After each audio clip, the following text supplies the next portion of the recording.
Chuck Schumer looked back on the recent election and losing control of the Senate to Republicans during his remarks on the Senate floor. And Minority Leader Mitch McConnell highlights why the U.S. elected more Republican representation. 1 week ago, a near record number of Americans carried on the grand tradition of voting in a national election and of passing the torch peacefully. There are many things we can say about what happened last Tuesday. It was not the result many of us wanted. But we live in a democracy where the will of the people is respected and followed, and the American people have spoken. I congratulate President-elect Trump on his victory, and I look forward to speaking with him soon. And I congratulate Vice President Harris and Governor Walz for running a historic campaign. They can be proud of the incredible work their team has done over the last 4 months. The values Vice President Harris ran on will live on: individual freedom, opportunity for all, and working together to build a safer, stronger nation. And for those of us who have been given the honor of representing the people of our states, we look forward to serving, to governing, to working in a principled and bipartisan fashion to reward the trust the American people have placed in us. Now, to my fellow Democrats across America, it's natural and appropriate to feel deep disappointment, grief, and even anger in this moment. I understand those feelings.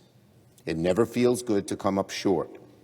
But when you do, you get up, you dust yourself off, you learn, and you prepare to do better in the future. You study what occurred. We will do that. You listen to what voters are saying, and you find ways to make government responsive to those wants and desires, those dreams, those needs. And you also take the approval of the voters from places we each represent, those voters who sent us back to the Senate, and carry forth the principles we campaigned on and we won on.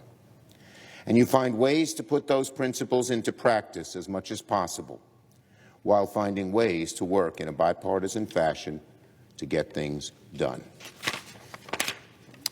As I told my caucus this week, we should regard this election not merely as a defeat, but more importantly, as a challenge. The American people have presented us with a challenge, and we must answer the call.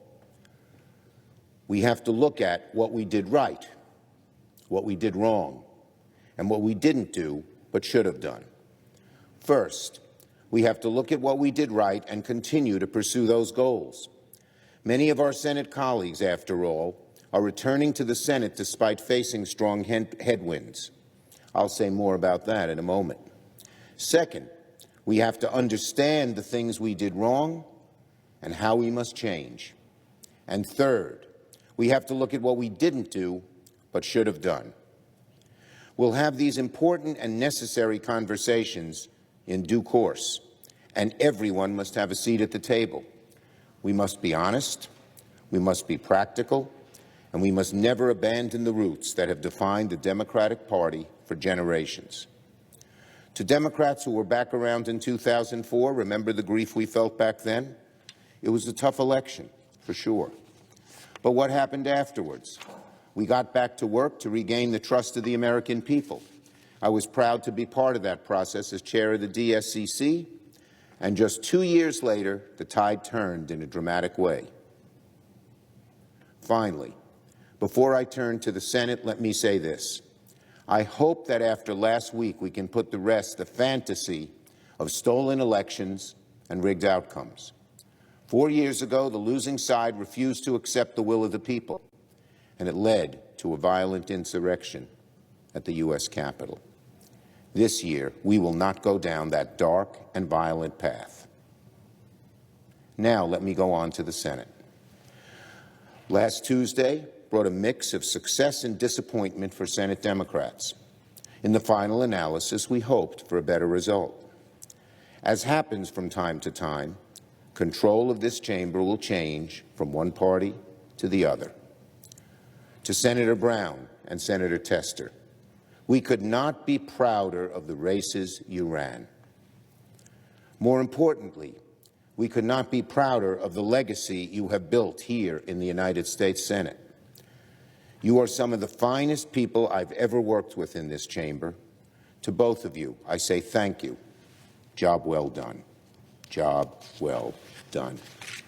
I've spoken to both Senators Tester and Brown a couple of times this past week, and they're not the ones to get down on themselves. They're not ones to get down on themselves. They're going to be just fine, and they'll continue to do great things for their home states and for our country.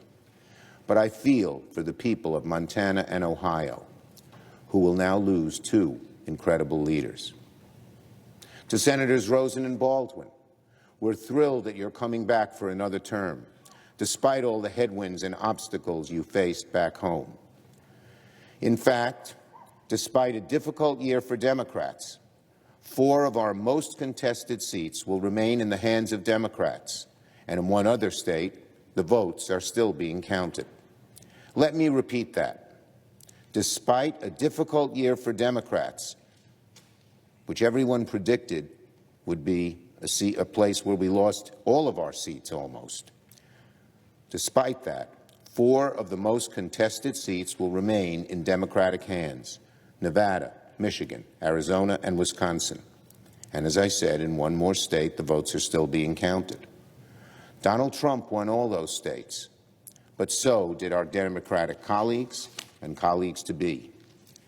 Winning 4 Senate seats from the nation's tightest swing states does not happen on its own. It's a testament to the incredible work Senate Democrats have done in this chamber to benefit the American people.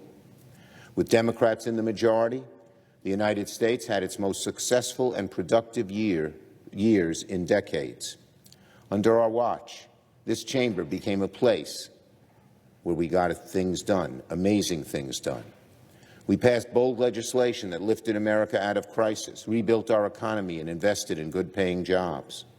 We passed the American Rescue Plan, the bipartisan infrastructure bill, the CHIPS and Science Act. We took care of our veterans. We defended Ukraine. We protected marriage equality. We passed the Inflation Reduction Act, which was done more to improve the environment than any other act, and also lowered the cost of prescription drugs. And we did so much more. These accomplishments will continue to pay off for years and decades to come. And I'm proud that the vast majority of our accomplishments were done in a bipartisan fashion. As a result, many of our incumbents are coming back despite a tough year, and multiple swing seats will remain with Democrats. Now, to my newly elected Democratic colleagues from across the country, I extend a welcoming hand. I met with these new members just now in my office. We're excited to get to work. We're excited you're joining our caucus. Now let me turn to my colleagues on the other side of the aisle. Another closely contested election now comes to an end. To my Republican colleagues, I offer a word of caution in good faith. Take care not to misread the will of the people, and do not abandon the need for bipartisanship. After winning an election, the temptation may be to go to the extreme. We've seen that happen over the decades, and it's consistently backfired on the party in power. So instead of going to the extremes, I remind my colleagues that this body is most effective when it's bipartisan. If we want in the next 4 years the Senate to be as productive as the last 4, the only way that will happen is through bipartisan cooperation. Democrats will be ready to do what we have consistently done: work with both sides when the opportunity arises. Democrats will never abandon our values, but neither will we reject an opportunity to move the ball forward to make people's lives better when we can. The question is now whether or not Republicans are willing to do the same. To my colleagues on the other side, once again, do not abandon bipartisanship. It's the best and most effective way to get things done. It was true in the last 4 years and will be true in the years to come.